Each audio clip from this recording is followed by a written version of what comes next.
Hi, I'm Jeff Kaszerman, Vice President of Government Relations at the New Jersey Society of CPAs. And thank you for joining us for this special edition of IssuesWatch Live.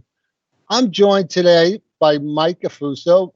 He is the Executive Vice President and Director of Government Relations at the New Jersey Bankers Association. Thank you so much for joining us, Mike.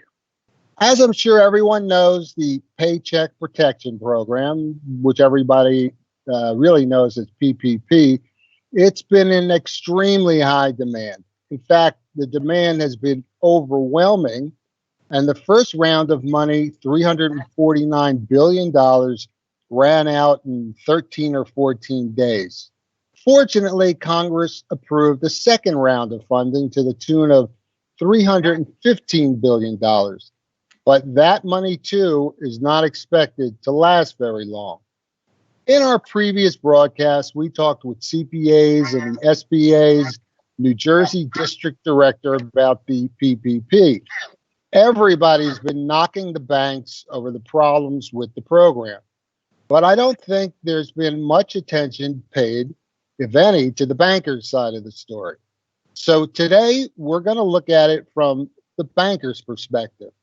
Now, if you have any questions, and I'm referring to the audience here, you can enter them in the comments field, and we will try to address them during the broadcast. So now I'm going to talk to Mike. Mike, for the first round of funding, do you have any idea how many loans were given to New Jersey businesses, and what was the total dollar amount? Sure. So, and thank you for having me. We really appreciate it. And, for the folks that are members of the New Jersey Society of CPAs, you couldn't be served better in Trenton by your group. Your folks are everywhere. I'm in Trenton a lot. Your folks are everywhere on all the different important issues that face you. I just want to say, I couldn't be more pleased to be here, and you couldn't be better served by them.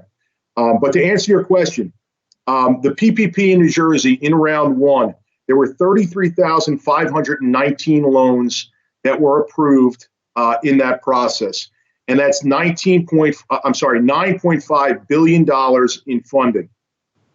Now, if you took the population of the United States and you determined that New Jersey is approximately 2.7 or 2.8% of the population, and you took that 2.8 and you multiplied it by the 349 billion, you would realize that we're at about 99% of our fair share when you look at the population. I know there is some consternation about the number of loans that were filled, but let's understand really the purpose of the program. The purpose of the program is to get money onto the street in the hands of workers and employees so that they could buy what it is that they need and to prevent unemployment. So the more money is really the barometer of success. And, just to drill down a little bit further on that, it takes approximately 20 minutes to process a loan request. If you process a loan request for a business that has 5 people, or you process a loan request for a business that has 50 people, you're generally going to have the same amount of time, but you're going to serve 10 times as many of the population. So I don't think the amount of loans is really indicative to whether the program was successful. I think you have to look at the pro rata share coming back. Right. And it's funny because we've had lots of members who have said New Jersey is, not getting its fair share. We always get the short end of the stick. We don't get as much money back from the federal government as we give. So it's good to know that that actually is not true for this program, at least. So do you have any idea what percentage of those who applied for the PPP in New Jersey actually received money, were able to get a loan? All right. Now, this is a little less scientific. But based on our survey of our member banks that are community banks, when the program ended, there were 50,000 outstanding loans. right? So we did 33. There was 50,000 outstanding, but the 33,000 also included the larger institutions that we represent, like J.P. Morgan Chase, Bank of America, et cetera. So if you take my number and you say, well, there's 50,000 outstanding, we did 33,000, and my 50,000 does not include the large institutions, I would say that there are twice as many. I think you could make a good argument saying there are twice as many outstanding loans as there were completed loans. Okay, and that was the first round, or that's the first round. Okay. So now, go ahead. No, you go.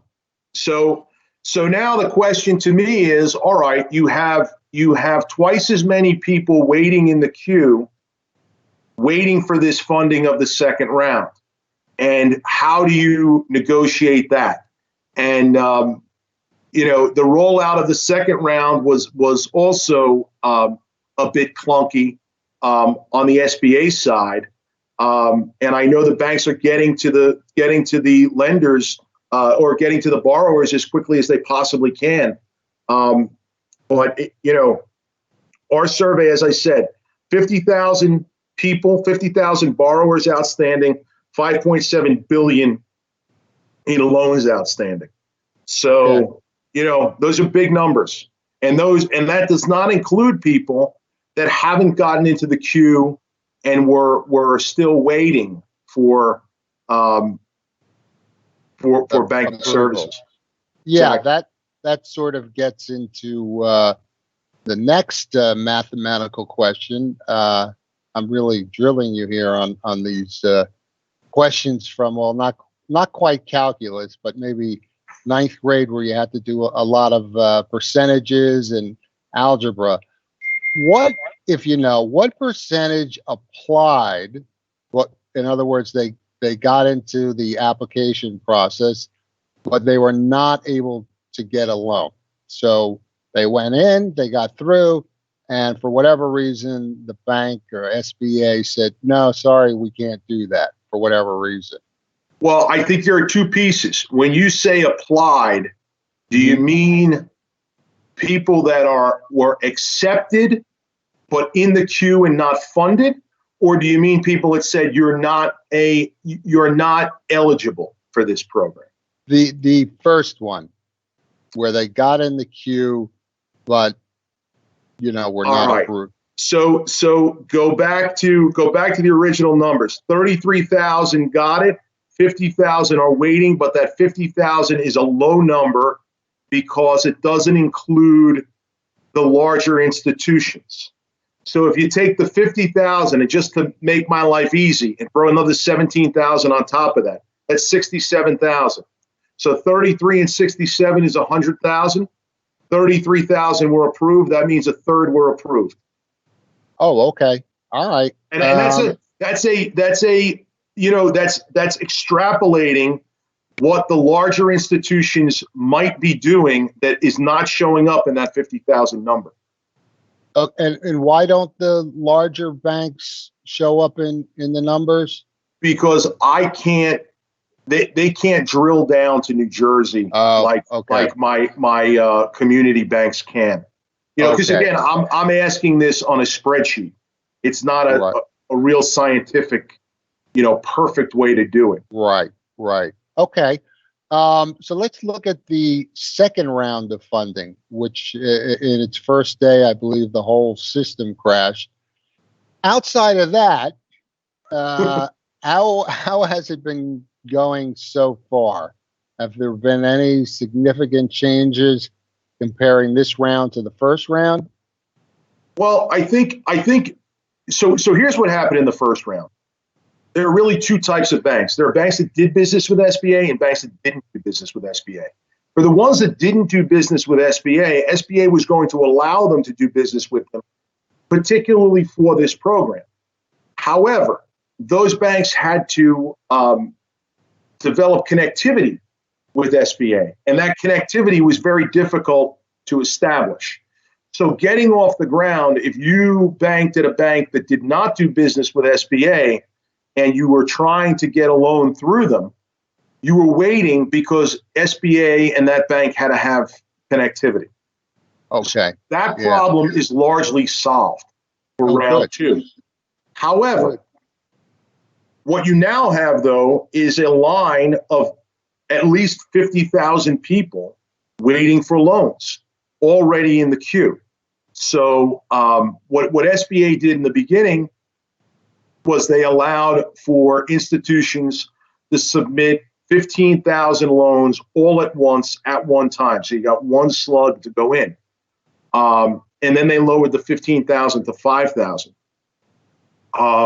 I just think that SBA was not prepared to do something like this. Right. Now, I think everybody agrees that the system, of course, I may be wrong, and you can correct me, but the whole program started too soon, and that maybe it would have been better if they waited a few weeks or whatever to work out the kinks before they launched it. Does that make sense, or did the legislation require them to start doing the program on by that date that they started? Well, I think the issue really is a political question. I mean, it's tough. It's tough for the Congress to say, "Hey, folks, we know you're not working. We have a program that's going to help you, but we got to give the bureaucracy, 2-3 weeks to get their act together." You really can't. It's not. No congressman would be willing to allow for that, right? Wherever you stand on the spectrum, the Congress voted for $2.3 trillion. In one vote, they expanded the taxpayer and individual taxpayers' portion of the national debt by $16,000 by this $2.3 trillion. Right. So they certainly want that money out on the street as quickly as possible. Right. And I think you had elevated expectations on that were raised by federally elected officials that this money was just going to roll out the door. And you might notice that government is not the most efficient distribution system sometimes. Oh, really? I never noticed that.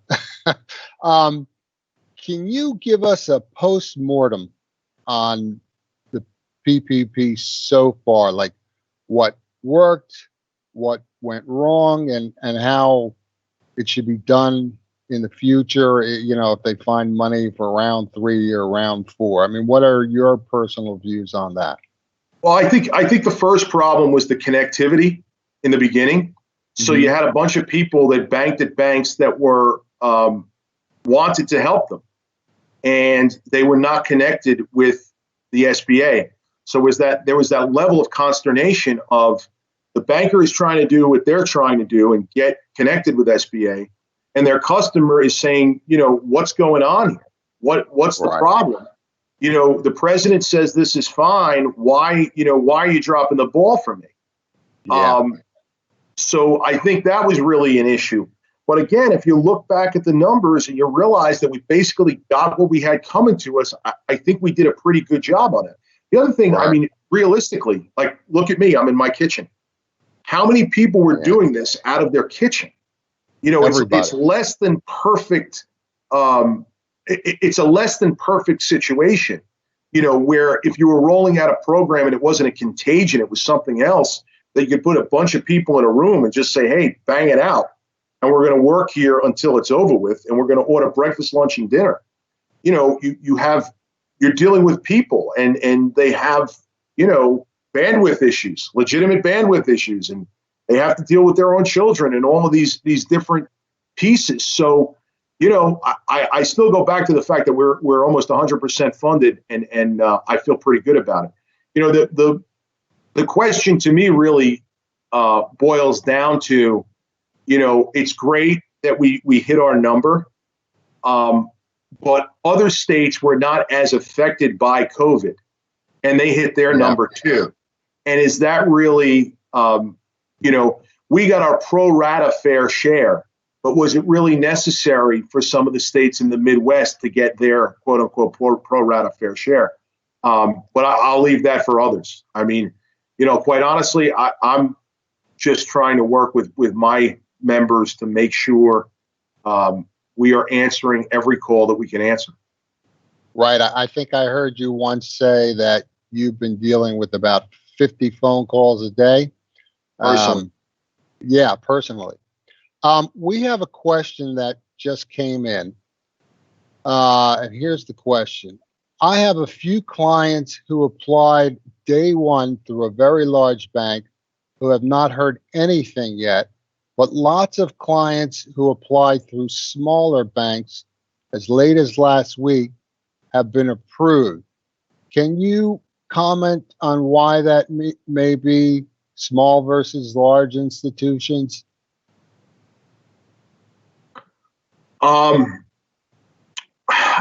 It's a tough question because I really don't know the answer to that. I know people are trying to read some nefarious activity into it, and I don't really see that. I just think large institutions have a large amount of clients, which gets them overwhelmed in a situation like this. I just think that nobody was really prepared to deal with this issue. And some of the smaller institutions at the end of the day have a discrete amount of clients. And once they're able to serve their discrete amount of clients, their queue is gone, or at least diminished to some extent. Yeah, actually, it just occurred to me that I heard somewhere the same thing, that relatively speaking, the number of applicants for the large banks was much higher than the smaller community banks, taking into account that the smaller banks could take only less numbers of people and the bigger banks could take more. But when you even things out and make it relative to their size, so that makes sense. What do you see? This may help our members and business people. What do you see as the most common problems and misunderstandings that applicants have, and what advice would you give to businesses that want to apply? All right. The first thing that I would tell people is go to your bank. And I know that causes some consternation, because if you feel like you're stuck at your bank, where do you go from there? But if you go to a different bank, the application process becomes more cumbersome. So that's why I'm advising that.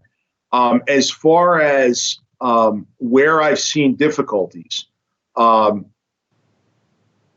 smaller businesses tend to not have the most precise accounting compared to some of the larger small businesses. So, your small business with 4 employees, their accounting practices may be a little more imprecise than a small business with 75 employees. And I think the professionals are even overwhelmed in that case, where you have a larger small business can work with their accountant and work with their banker and provide the precise detail. Some of the smaller ones, I think, were struggling to provide the level of detail that was necessary. So they need to hire a good CPA, so all their books are in order and they have all of that ready to go. But I know what you mean, because I know the owners of a few small businesses, like what you were saying, 4 or 5 employees. One is an ice cream shop, and their accounting, which is the day-to-day is done by the owner, who typically doesn't have any background in accounting, and it's just a mess. So I'm sure the banks had to do their due diligence to try and get more precise information out of them. So I could definitely see that as a problem, and they all need to hire a good CPA. Okay, so let's look ahead for a moment. Do you think that there's going to be another round of funding for PPP? And if so, any idea the dollar amount or changes to how the program works? And I know you don't have a crystal ball. Look, if you just look at the numbers that I gave you before, if we did 1/3 of the hunger, if we satiated 1/3 with the first slug, the second slug is about the same size, a little bit smaller. So we assume that that's going to satiate another third if we do our job and we get our fair share. That means there's still a third left out in the cold. But I think the countervailing force to this is these are big, big numbers. And eventually, I think you're going to see budget hawks in the Congress say, okay, how much more money are we going to spend on this? Right. And I think there's an argument to be made that, this is not necessarily benefiting every person that it could benefit, and might be potentially benefiting people that need not benefit. For example, while New Jersey bankers, as we're organized as a corporate entity, would not be eligible for it, if we were organized in a different way as a corporate entity, we would be. Everyone here is working, and we are affected by COVID, but it would be a nice way for us to clean up our bottom line if we were able to get it. How many companies are there out there that are availing themselves to this for that reason? I don't know the answer to that. Certainly if you are a business that's been essentially put out of business by governmental action, clearly you should be entitled to this. But I think, you're going to have eventually a countervailing force, because essentially they're flying overhead with a 747 shoveling money out the back of it, not caring where it lands. I like that. And it will have stimulative effect. I get that. But, look, first piece, $16,000 per person. Next piece, probably another $4,000. Somebody's going to say, wait a second, we just increased the national debt by $20,000 a person to do this. That's or per taxpayer. That becomes a big number. So, do I think the need will be there. What I really think needs to happen, though, and I think this is where the real tragedy and the failure of government may rear its head, is if you assume that, the first day of PPP was April 20th, that a business was getting it, and they need to maintain their payrolls through, let's say, June 15th. If that business is not able to be stood up by June 15th, and they can't maintain that payroll, they're going to owe that money back to the government. And in my opinion, what we need to do is ensure that these businesses that are affected have money and have a very low interest loan from the SBA to stand up. And, I know a lot of businesses operate as people operate, pretty much paycheck to paycheck. So maybe what the SBA should be looking at is a loan program that looks at, what last year's revenue was, and give you 2 months of revenue at 30 years at 1%, and, give people stand-up money to at least get started. And it's also subject to the governor reopening the state. I mean, imagine the quandary that a business owner has, and they say, wait a second, one government says I can't open, and the other government is saying, because I can't keep my people on payroll, because I can't open, I owe them a bunch of money. I mean, it's a heck of a quandary to be in. Right. Well, you actually answered my next question, which is how you would fix the PPP process if there is a round 3, or did I miss something? I just think we have to think beyond PPP. I think we have to target, we have to, if there's going to be a round 3 of PPP, it has to be tied through the date of opening. And somebody has to just declare when the date of opening is going to be and get these folks up and through the date of opening. Right. You know, and if restaurants aren't going to open for a while, you got to extend PPP for restaurants. You know, you can't just do this helicopter cash money. You have to do it a little more targeted. Right. That makes total sense. So how are the banks gearing up to deal with the PPP loan forgiveness and repayment? Our members have had a lot of questions about calculating loan forgiveness, and I don't know if that's something, that kind of detail is something you're familiar with. But if you are, what do you think? Well, I'll be honest with you. I'm not familiar with the detail, but if I were to ask a banker right now, they're concerned with getting the money out the door and taking care of their customers. I do think on the loan forgiveness side, based upon the fact that we are affecting the national debt to such a degree that there will be a push from Treasury to attempt to disallow as much forgiveness as possible to recoup some of this money. I don't know that to be the case, but I think somewhere somebody's going to look at these and realize that these are big dollars. Yeah. But as far as on the ground at banks, I think they're just focusing on helping their customers right now with you know, that's a fourth quarter question, and we're still playing in the right, first quarter. Right. I like that metaphor also. So, and again, this may be something that you're not the expert on, but well, maybe you are. What is the banking community's biggest concern regarding loan forgiveness?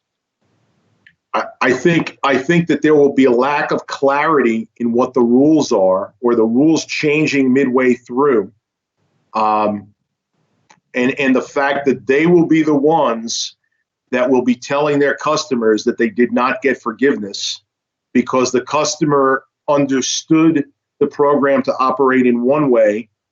They acted based upon their understanding, and then there was some change in regulatory language. Right. You know, the regulations on this thing are changing every day. You know, I mean, it's you know, it's something. You know. So I mean, it's like that Apollo movie. You know, they're just doing it with duct tape and glue, and let's figure out what we have and how we're going to do it. Yeah. But you know, at the end of the day, we have to get through it. You know, and it's easy to complain while it's going on. Would I have done it differently? Absolutely. But, you know, we're in the fog of war right now.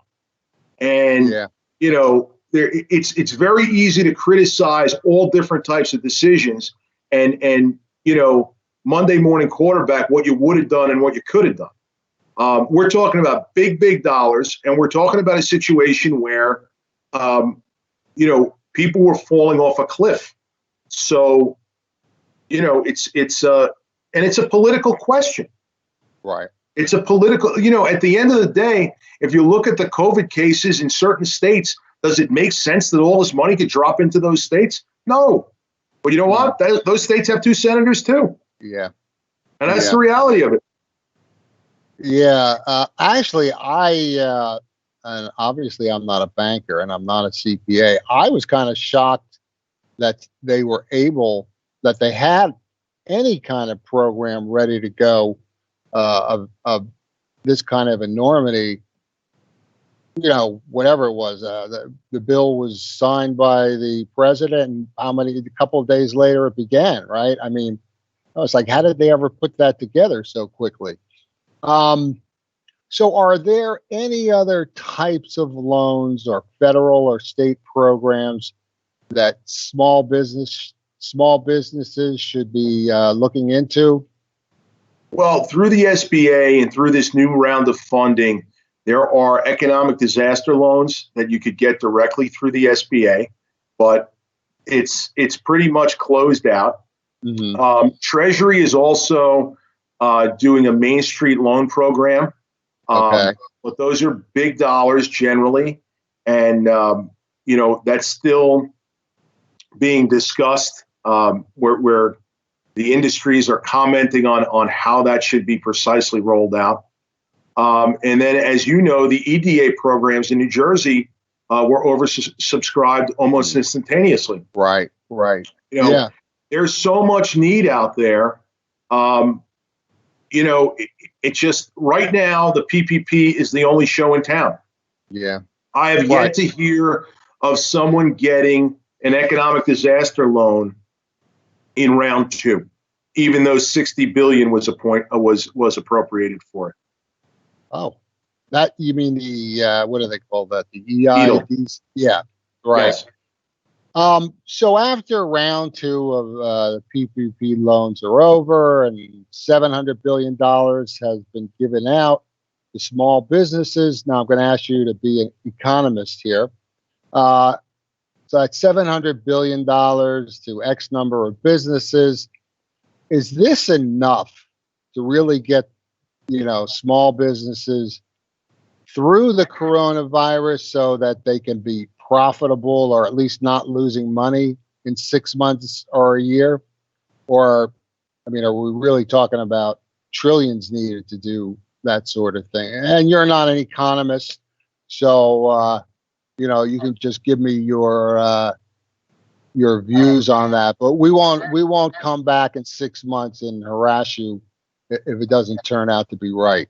Honestly, I don't think it has as much to do with economics as it has to do with science.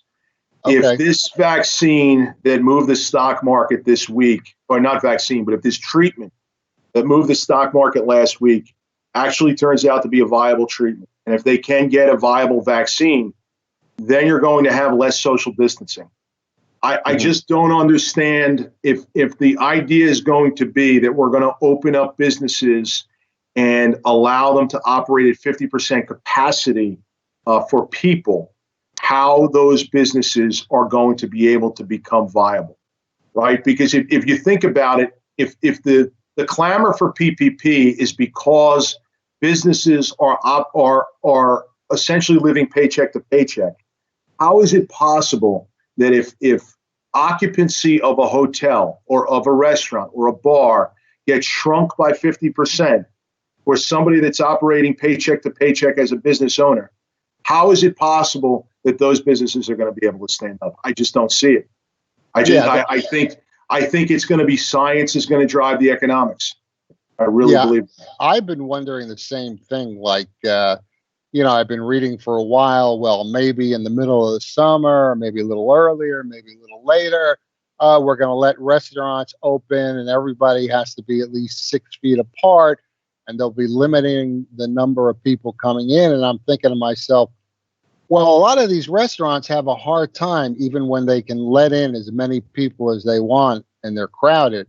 So how in the world are they going to make money with 1/3 of their usual customer base? So I totally agree with you. And I'm not an economist or a CPA, but I've been shaking my head a lot since this whole thing began and saying to myself, well, is this really going to do it?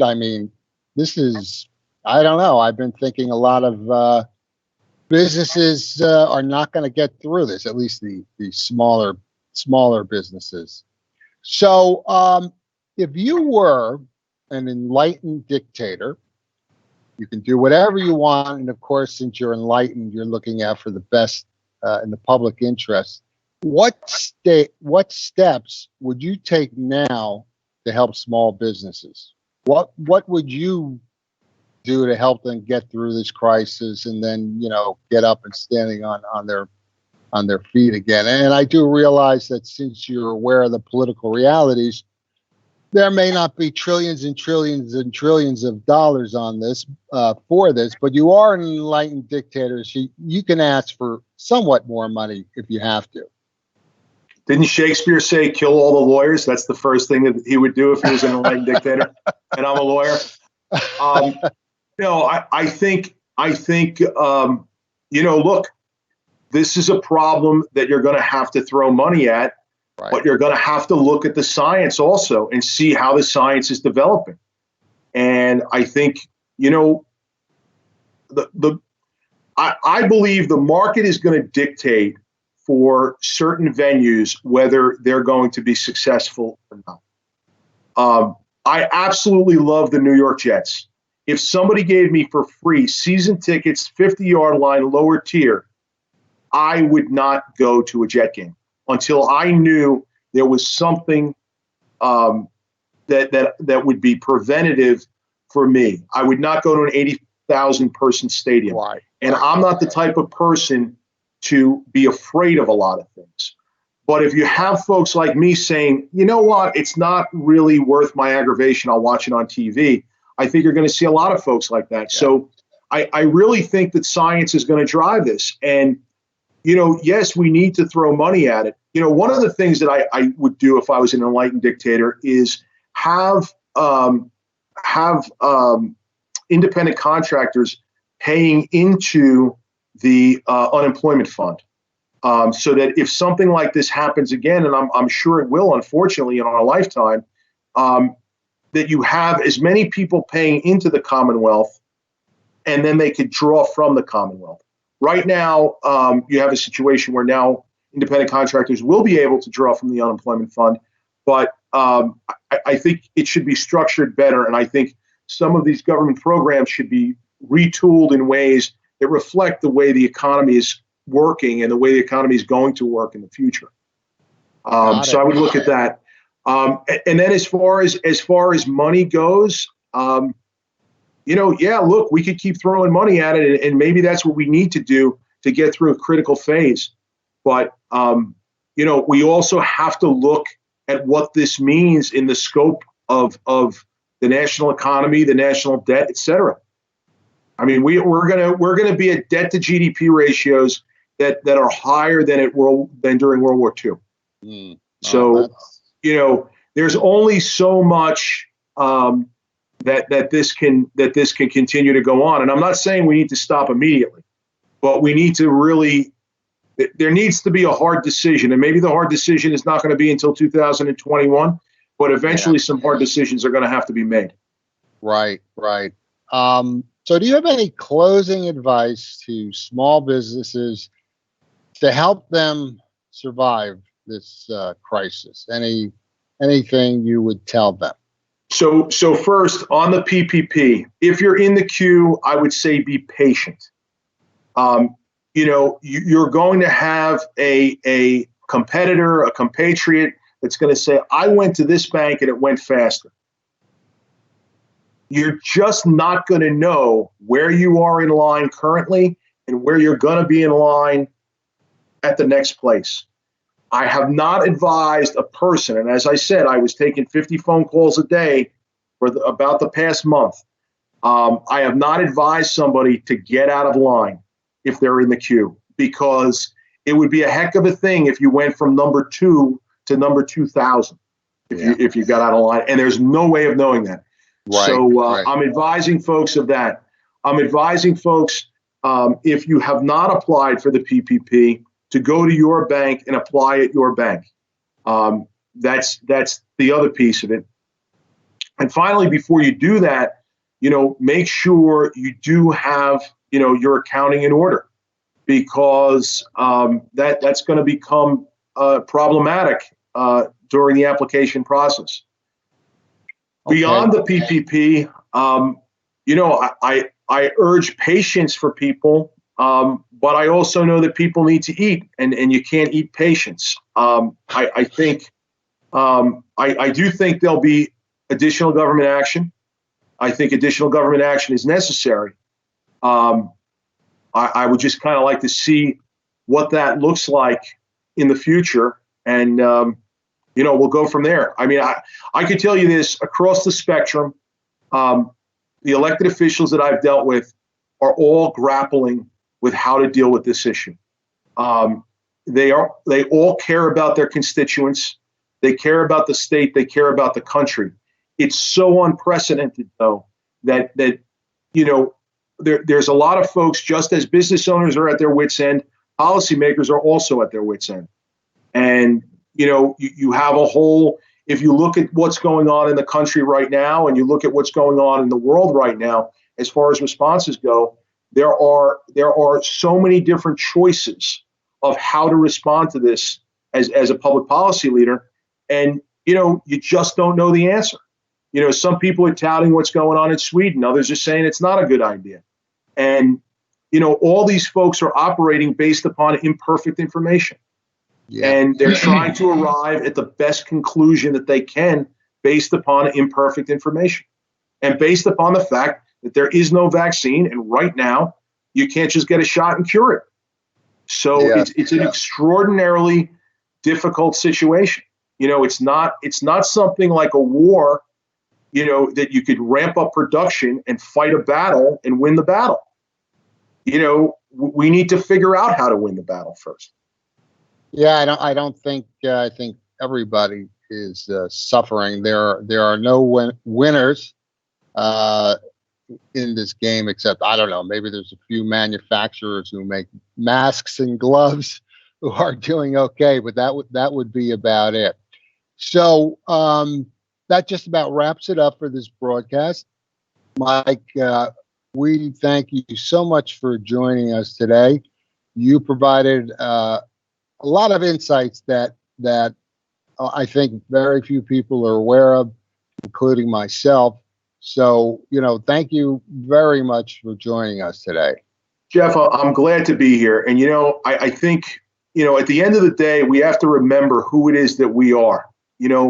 We are a great people. We rise to our challenges. We're the ones that said we're going to put a man on the moon. We're the ones that said we're going to do D-Day. We're a great nation, and we'll get through this. I have no doubt about it. And it's sometimes you have to face the darkness and you have to face the struggle. But if you think about what other generations have fought through, that's who we are. And I think we will look back on this someday and we will be the better for it. Oh, okay. Well, that's definitely a positive note. I'm waiting for that day, Mike. I hope it doesn't come to after I'm dead. But anyway, to our members, we thank all of you for joining us today. I'm sure you found this helpful and informative. We will continue to post updates on our website and social media, as well as our open forum, which is on our Connect site, which is on our website. If you missed our last broadcast with the New Jersey director of the SBA, you can watch that at njcpa.org/coronavirus. Also, plan to join us for our next broadcast on Monday, May 4th at 12:30 in the afternoon. We'll be talking about student loan debt relief measures at both the federal and New Jersey levels that have been implemented because of the coronavirus pandemic. Learn more about this program and other COVID-19 related business and tax news at njcpa.org/coronavirus. So everybody, hope you have a great day, and please stay safe and healthy.